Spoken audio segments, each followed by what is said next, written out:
यूं तो भारतीय वायुसेना के तरकश में एक से बढ़कर एक लड़ाकू विमान और आसमानी योद्धा शामिल हैं, जो पलक झपकते ही दुश्मन का खात्मा करने की ताकत रखते हैं।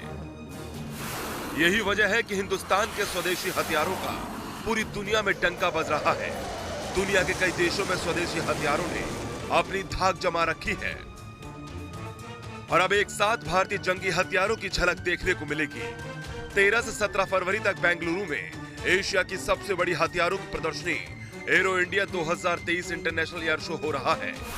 बेंगलुरु के येलहंका एयरफोर्स स्टेशन पर आयोजित दुनिया के सबसे बड़े इस एयर शो में मेक इन इंडिया की ताकत की झलक दिखाई देगी, जिसे देखकर यकीनन दुश्मन देशों के होश उड़ जाएंगे।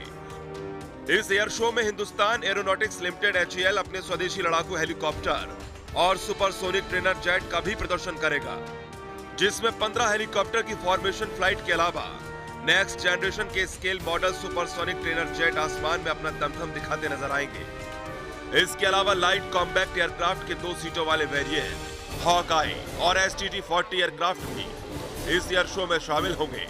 तो वहीं इस एयर शो में भारत का पहला लाइट कॉम्पैक्ट एयरक्राफ्ट तेजस MK2 भी उड़ान भरेगा, जिसका सुपर पावर अमेरिका ही नहीं, दुनिया के कई और दूसरे मुल्क भी मुरीद हैं। खास बात यह है कि भारत में बना पहला स्वदेशी हाईजैक टोही ड्रोन यानी UAV इस एरो इंडिया शो में पहली बार लोगों की नजरों के सामने उड़ान भरेगा।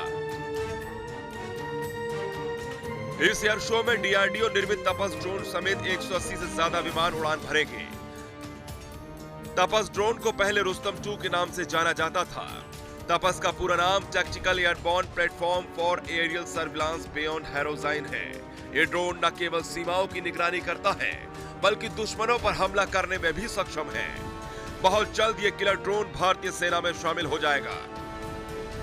इसके अलावा मिसाइल और स्ट्रेटेजिक सिस्टम जोन में आकाश, अस्त्र, QRSAM, हेलिना, नाग और प्रलय मिसाइल का प्रदर्शन भी किया जाएगा। वहीं मिलिट्री कॉम्बैट पैराशूट सिस्टम के अलावा artificial intelligence, machine learning and cyber system zone के तहत एयर वॉरफेयर सिमुलेशन सिस्टम को भी प्रदर्शित किया जाएगा। बेंगलुरु में आयोजित एरो इंडिया शो में रूस भी अपने 200 से ज्यादा आधुनिक हथियारों की नुमाइश करने जा रहा है, जिसमें 5th जनरेशन के fighter jet Sukhoi, light tactical fighter aircraft और आधुनिक ड्रोन शामिल हैं। इस एयर शो में रूस के हथियारों की नुमाइश ऐसे समय में हो रही है जब यूक्रेन के साथ उसका युद्ध जारी है। 2 साल के इस अंतराल के बाद भारत इस एयर शो में शामिल होकर मेक इन इंडिया का दम दिखाएगा और दुनिया में एक नया कीर्तिमान रचेगा। इस एयर शो का मकसद न सिर्फ दुनिया में भारत की बढ़ती ताकत का एहसास कराना है, बल्कि एक मजबूत और आत्मनिर्भर नए भारत की तस्वीर को विश्व पटल पर उभारना भी है।